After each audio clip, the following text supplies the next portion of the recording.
கொஞ்சம் கற்பனை செஞ்சு பாருங்க. நீங்க உலகத்தோட மிகப்பெரிய எல்லா அறிவும் கொட்டி கிடக்கிற ஒரு மாபெரும் லைப்ரரியில இருக்கீங்க. ஒரு பிரம்மாண்டமான அறிவுக்கடல்னு சொல்லலாம். ஆமா, உங்களுக்கு தேவையான ஒவ்வொரு கேள்விக்கான பதிலும் அங்க இருக்கு. வாழ்க்கையோட ரகசியங்கள், தத்துவங்கள், மனித மனசோட உளவியல் விளக்கங்கள்னு எல்லாமே உங்க விரல் நுனியில இருக்கு. கேட்கவே ரொம்ப ஆச்சரியமா இருக்கு. ஆனா பாருங்க, இவ்ளோ விஷயங்கள் தெரிஞ்ச பிறகும் நீங்க இன்னும் சோர்வா, குழப்பமா, ஒருவித பதற்றத்தோடவே இருக்கீங்க. ஏன் இப்படி நடக்குது? இது ஒரு ரொம்ப ஆழமான முரண்பாடு. தகவல் புரட்சின்னு நாம கொண்டாடுற இந்த யுகம் உண்மையிலே நம்மள அறிவாளிகளா மாத்துதா, இல்ல ஒரு பெரிய அறிவார்ந்த மாயைக்குள்ள நம்மள தள்ளுதா? இதத்தான் நாம இன்னைக்கு உடைத்து பார்க்க போறோம். கண்டிப்பா. இத உளவியல் ரீதியா பார்த்தோம்னா நம்ம மூளை எப்படி வேலை செய்யுது அப்படிங்கறதுல ஒரு பெரிய தந்திரம் ஒளிஞ்சிருக்கு. மூளையோட தந்திரமா? அதாவது நம்மள நாமே ஏமாத்திக்கிறோமா? ஆமா, சொல்ல போனா அப்படிதான். பல நேரங்கள்ல நாம அறிவை வெறும் தகவல்களா மட்டுமே சேகரிச்சு வைக்கிறோம். நம்ம மூளைக்கு புது புது தகவல்களை தெரிஞ்சுக்கிறது ரொம்ப பிடிக்கும். ஓஹோ, புதுசா எதையாவது கத்துக்கிட்டே இருக்கணும்னு தோணும் இல்லையா? சரியா சொன்னீங்க. ஒரு புது தத்துவத்தை படிக்கும் போதோ இல்ல ஒரு புது கருத்தை கேட்கும் போதோ நம்ம மூளையில டோபமைன் அப்படிங்கிற வேதிப்பொருள் சுரக்குது. ஆஹா, அந்த டோபமைன் ஒரு விதமான சந்தோஷத்தை கொடுக்கும்னு கேள்விப்பட்டிருக்கேன். எக்ஸாக்ட்லி. அது ஒரு உடனடி திருப்தியை கொடுக்கும். அதனால என்ன ஆகுதுன்னா, ஒரு விஷயத்தை பத்தி படிக்கும் போதே அதை நாம நிஜ வாழ்க்கையில செயல்படுத்திட்டோம் மாதிரியான ஒரு மாயையான உணர்வை மூளை நமக்கு கொடுத்துடுது. வாவ், இது நிஜமாவே ஒரு பெரிய ஏமாற்று வேலைதான். தெரிஞ்சுக்கிறதற்கும் அதை வாழ்வதற்கும் இடையில உள்ள வித்தியாசத்தை நாம அப்படியே மறந்துடுறோம். உண்மைதான். அந்த இடைவெளி எவ்வளவு பெருசுங்கிறத நாம வசதியா மறைச்சுக்கிறோம். எனக்கு இப்போ ஒரு உதாரணம் தோணுது.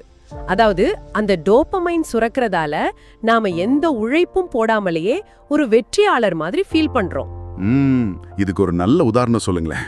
இது எப்படி இருக்குன்னா, விதவிதமான சமையல் குறிப்புகளை, அதாவது ரெசிபிகளை ரொம்ப கவனமா சேகரிச்சு வைக்கிற மாதிரி இருக்கு. ஓ, ரெசிபி புக்ஸ் வாங்குறது. ஆமா, ஒரு புக்கை எடுத்து அதுல இருக்கிற பிரியாணி செய்முறைய படிக்கிறோம். எந்தெந்த மசாலாவை எவ்வளவு சேர்க்கணும், அதை எப்படி வதக்கணும்னு நண்பர்கள் கிட்ட மணிக்கணக்கா விவாதிக்கிறோம். கண்டிப்பா அந்த பேச்சிலேயே பாதி வயிறு நிறைஞ்சிடும். அதுதான், அந்த மசாலாவோட வாசனை மூக்கு கெட்டுற மாதிரி ஒரு கற்பனை செஞ்சுக்கிட்டு நாமளே ஒரு பெரிய செஃப் அப்படின்னு நம்ம மன நம்ப தொடங்கிடுது. ஆமா, நிஜத்துல நாம கிச்சன் பக்கமே போயிருக்க மாட்டோம் இல்லையா? சரியா சொன்னீங்க. ஒரு நாள் கூட அடுப்ப பத்த வச்சு சமைச்சு பார்த்திருக்கவே மாட்டோம். இது ஒரு பெரிய உளவியல் பொறிதானே. அந்த உதாரணம் மிக துல்லியமா பொருந்தது. இந்த ஏமாற்று வேலை ஏன் இவ்ளோ ஈர்ப்பா இருக்குன்னா, எனக்கெல்லாம் தெரியும் அப்படிங்கிற மிதப்பு மூளைக்கு ஒரு பாதுகாப்பான இன்பத்தை கொடுக்குது. சேஃபா ஃபீல் பண்றோம்னு சொல்றீங்க? ஆமா, சிக்கலான கருத்துக்களை விவாதிக்கிறது மனசை ரொம்ப தூண்டும். மத்தவங்களுக்கு ஒரு விஷயத்தை விளக்கும் போது நம்ம ஈகோ திருப்தி அடையுது. ஓ, நான் ரொம்ப அறிவாளின்னு மத்தவங்க நினைக்கணும்ன்ற ஒரு எண்ணம். அதுதான் உண்மையான மாற்றம் அப்படிங்கிறது. ரொம்ப கடினமான உழைப்பை கேட்கும். ஆனா இந்த மாதிரி கருத்துக்களை விவாதிக்கிறது எந்த ஒரு ஆழமான உள்முயற்சியும் இல்லாம உடனடி திருப்தியை தருது. அதனாலதான் நம்ம அந்த மாயைக்கு எளிதா அடிமையாகிடுறோம். இத ஒரு அறிவார்ந்த பொறி, அதாவது இன்டெலெக்சுவல் ட்ராப் அப்படின்னே சொல்லலாம். கண்டிப்பா அது ஒரு ட்ராப் தான். ஆனா இங்க எனக்கு ஒரு நியாயமான கேள்வி வருது. ஒரு விஷயத்தை பத்தி தெரிஞ்சுக்கிறது தானே முதப்படி. தியானம்னா என்ன, அது எப்படி வேலை செய்யுதுன்னு தியரியே தெரியாம நான் எப்படி தியானம் செய்ய உட்கார முடியும்? நீங்க கேக்குறது ரொம்ப லாஜிக்கலான ஒரு கேள்விதான். அப்போ தியரி தெரிஞ்ச பிறகுதானே பிராக்டிஸ்க்கு போகணும். அப்புறம் ஏன் நாம அந்த முதப்படியிலே தேங்கி போயிடுறோம்? பயிற்சியை தொடங்குறது ஏன் நமக்கு அவ்வளோ சலிப்பையும் பயத்தையும் கொடுக்குது? ஏன்னா கோட்பாடுகள், அதாவது தியரி, எப்பவுமே நம்மள ஒரு கற்பனை உலகத்திலே வச்சிருக்க உதவுது. தியரிய படிக்கும்போது அந்த உலகத்துல நான் தான் ராஜா. ஓ, நம்ம கட்டுப்பாட்டுல எல்லாம் இருக்கிற மாதிரி ஒரு ஃபீல். ஆமா, அங்க எந்த வழியும் இருக்காது. ஆனா பிராக்டிஸ் அப்படி இல்ல. பயிற்சி உங்களை நிதர்சனத்தோட தரையில ஓங்கி அறையும்.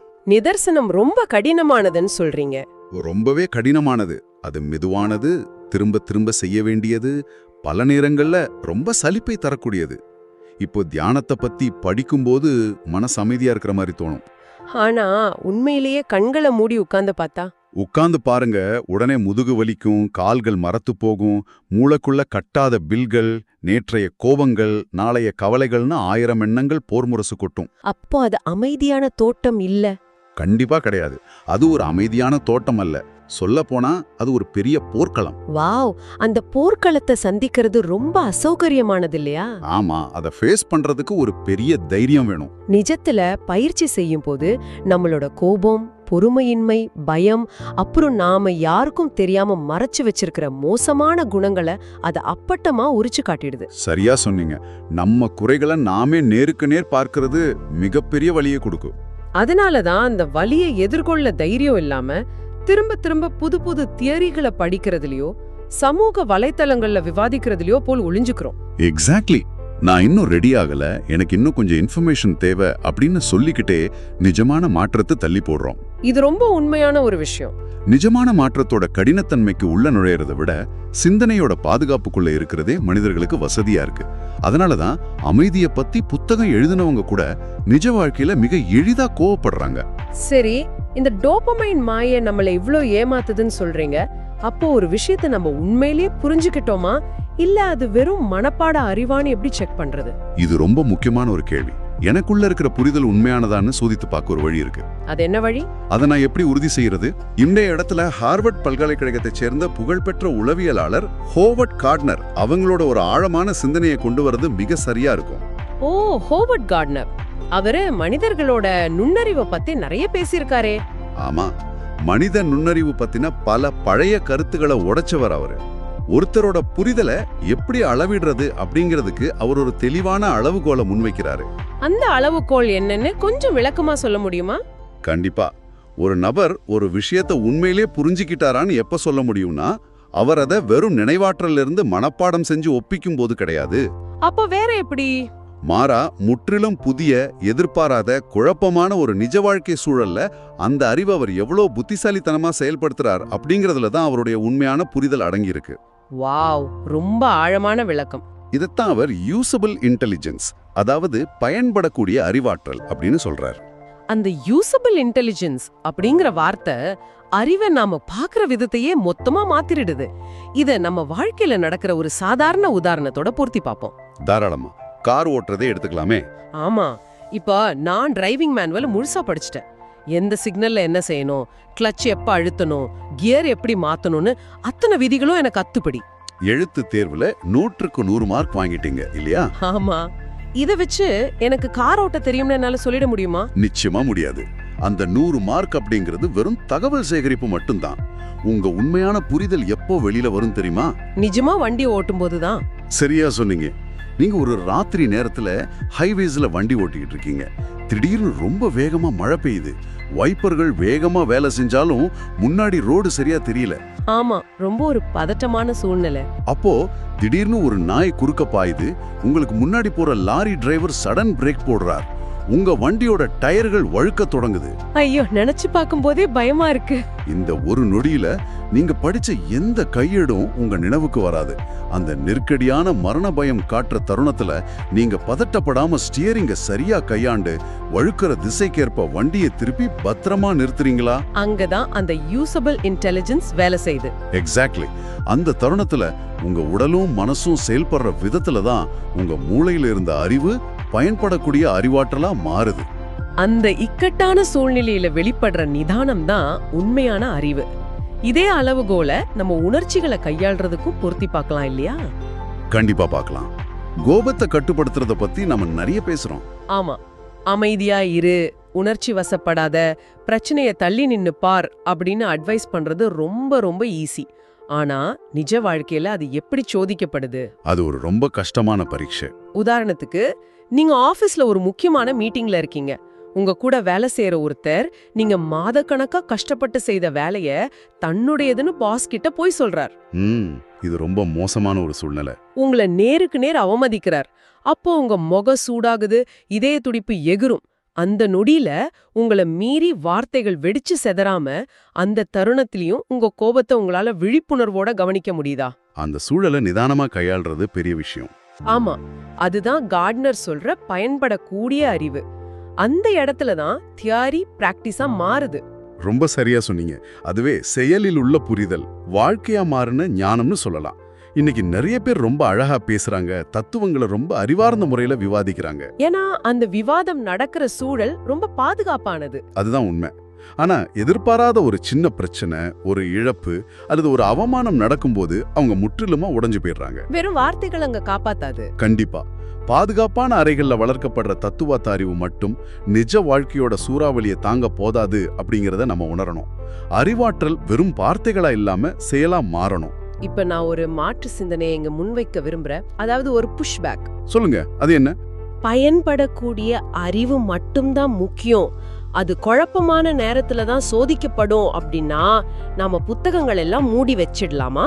தியரிகள் எல்லாமே பயனற்றவையா? பயிற்சி மட்டும்தான் உலகமா? இல்ல, அப்படி ஒரு முடிவுக்கு வர்றது ரொம்ப ஆபத்தானது. தியரி அல்லது கோட்பாடு இல்லைன்னா அது திசைகாட்டி இல்லாத ஒரு பயணம் போல ஆகிடும். ஓ, அப்போ தியரிக்கும் ஒரு முக்கியமான இடம் இருக்கு. கண்டிப்பா இருக்கு. கோட்பாடுகள் ரொம்ப அவசியமானவை. தியரி அப்படிங்கிறது ஒரு வரைபடம், அதாவது ஒரு மேப் மாதிரி செயல்படுது. மேப் இருந்தாதான் வழி தெரியும். ஆமா, நாம எந்த திசையை நோக்கி பயணிக்கிறோம், நாம எங்க தவறு செய்யறோம், அதை எப்படி திருத்திக்கிறது அப்படிங்கறத தியரி தான் நமக்கு சுட்டிக்காட்டுது. நம்ம அனுபவங்களுக்கு ஒரு அர்த்தத்தை கொடுக்கறதே கோட்பாடுகள் தான். ஆனா வரைபடத்தையே பாத்துக்கிட்டு இருந்தா? சரியா கேட்டீங்க. வரைபடத்தையே பார்த்துக்கிட்டு இருக்கிறதால நாம சேர வேண்டிய இடத்துக்கு போயிட முடியாது. மேப்பை கையில வச்சுக்கிட்டு அந்த கரடு முரடான பாதையில நடக்கிற பயிற்சியை நாம செஞ்சுதான் ஆகணும். இது மருத்துவத்துறையில மிகச்சரியா பொருந்தும். ஒரு மெடிக்கல் ஸ்டூடெண்ட் அனாட்டமி புத்தகங்களை இரவு பகலா படிக்கணும், தியரிய தெளிவா தெரிஞ்சு வச்சிருக்கணும். அது ரொம்ப அவசியம். ஆமா, அடிப்படை அறிவு ரொம்ப முக்கியம். ஆனா அந்த புத்தகங்களை 1000 முறை படிச்சிட்டதால மட்டுமே அவர் ஒரு சிறந்த சர்ஜன் ஆயிட முடியாது. அவர் உண்மையாவே ஆபரேஷன் தியேட்டருக்குள்ள போய் மயக்க நிலையில உள்ள ஒரு நோயாளியோட உடலை திறக்கணும். ரத்தம் பீரிடுற அந்த பதற்றமான தருணத்தை அவர் எதிர்கொள்ளணும். எக்ஸாக்ட்லி. தன் கைகளால பயிற்சி செய்யணும். தியரி அவருக்கு எங்க அறுக்கணும்னு சொல்லி கொடுக்கும். ஆனா அந்த பதற்றத்துல கைகள் நடுங்காம இருக்கிறதுக்கான திறனை பயிற்சி மட்டும்தான் கொடுக்கும். மிக அருமையான ஒப்பீடு. இதே விஷயம் இசைக்கலைஞர்களுக்கும் பொருந்தும். மியூசிக்ல எப்படி? இசைக்குறிப்புகளை மட்டுமே படிச்சுக்கிட்டு ஒருத்தரால மேடையில ஒரு சிறந்த கச்சேரியை வழங்கிட முடியாது.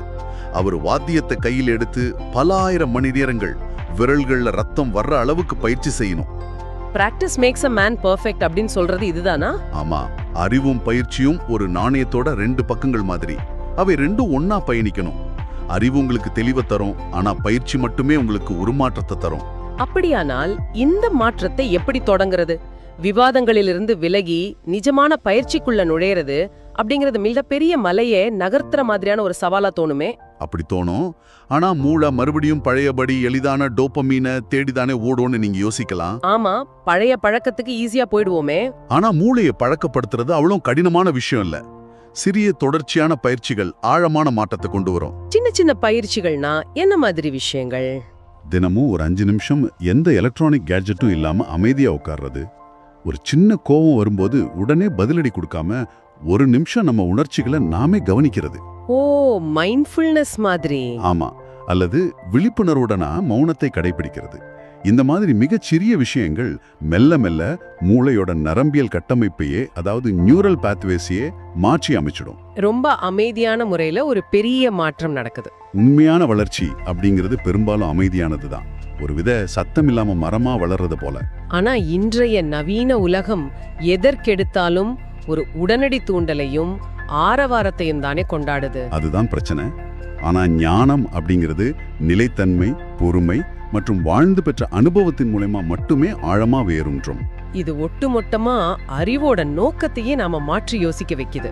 அறிவோட உண்மையான நோக்கம் அப்படிங்கிறது மத்தவங்களை ஆச்சரியப்படுத்துறதோ இல்ல பெரிய வார்த்தைகளை சொல்லி விவாதங்கள்ல ஜெயிக்கிறதோ கிடையாது. அப்புறம் என்ன நினைக்கிறீங்க? தன்னைத்தானே அமைதியான, தெளிவான, கருணையான மனுஷனா மாத்திக்கிறது தான். 100க்கு 100 உண்மை. நாம வாழ்க்கையோட இறுதி கட்டத்தை அடையும் போது யாரும் நம்ம கிட்ட நீங்க எத்தனை லைப்ரரிக்கு போனீங்க, எவ்வளவு புத்திசாலித்தனமா தத்துவங்களை விவாதிச்சீங்கன்னு கேட்க போறதில்ல. அங்க சர்டிபிகேட்ஸ் எல்லாம் வேலைக்கு ஆகாது. கண்டிப்பா இறுதி கேள்விகள் ரொம்ப எளிமையானதாவும் ஆழமானதாவும் இருக்கும். உங்களை நீங்க எந்த அளவுக்கு ஆழமா புரிஞ்சுக்கிட்டீங்க, எவ்வளவு விழிப்புணர்வோட உங்க வாழ்க்கையை வாழ்ந்தீங்க, மத்தவங்க கிட்ட எப்படி நடந்துக்கிட்டோம் அப்படிங்கிறது முக்கியம் தானே. ஆமா, உங்களை சுற்றியுள்ள மனிதர்கள் கிட்ட, குறிப்பா இக்கட்டான தருணங்கள்ல எவ்வளவு கருணையோட நடந்துக்கிட்டீங்க அப்படிங்கிறது தான் வாழ்க்கையோட இறுதி அளவுகோலா இருக்கும். அறிவு மனச வளப்படுத்தும், ஆனா பயிற்சி மட்டுமே மனிதனை முழுமையா உருமாற்றும். இன்றைய இந்த ஆழமான உரையாடலை முடிக்கும் முன் ஹோவர்ட் கார்ட்னரோட அந்த பயன்படக்கூடிய அறிவு, அதாவது யூசபிள் இன்டெலிஜென்ஸ் அப்படிங்கிற கருத்தை வச்சு நாம அனைவருமே சிந்திக்க வேண்டிய ஒரு முக்கியமான கோணத்தை நான் முன்வைக்க விரும்புறேன். கண்டிப்பா சொல்லுங்க. ஒருவருடைய உண்மையான புரிதல் முற்றிலும் புதிய குழப்பமான தருணங்கள்ல அவர் எப்படி செயல்படுறார் அப்படிங்கறத பொறுத்து தான் அளவிடப்படணும். அப்படின்னா சற்று யோசிச்சு பாருங்க, நம்ம ஒட்டுமொத்த நவீன கல்வி முறையும் என்ன செஞ்சுக்கிட்டு இருக்கு? ரொம்ப வேதனையான ஒரு கேள்வி இது. நாம 15 வருஷங்கள் குழந்தைகளை ஒரு மிக அமைதியான கட்டுப்பாடான தேர்வறையில உட்கார வச்சு அவங்களோட மனப்பாடம் செய்யற திறனை மட்டுமே வச்சு அவங்களோட அறிவை அளவிடுறோம். நிஜ வாழ்க்கையோட எந்த குழப்பமும் இல்லாத அந்த அறையில வாங்குற மதிப்பெண்களை வச்சு ஒருத்தர அறிவாளின்னு முத்திர குத்துறோம். நிஜ வாழ்க்கையில அது வேலை செய்யுமான்னு நம்ம செக் பண்றதே இல்ல. அப்படி என்றால் இத்தனை வருஷங்களா நாம மனிதர்களோட முற்றிலும் தவறான ஒரு அறிவுத்திறனை அளந்துகிட்டு உண்மையான அறிவாற்றல கோட்டை விட்டு கொண்டிருக்கிறோமா? இது ஒவ்வொருத்தரும் தங்களை தாங்களே கேட்டுக்க வேண்டிய கேள்வி. சிந்தித்து பாருங்க.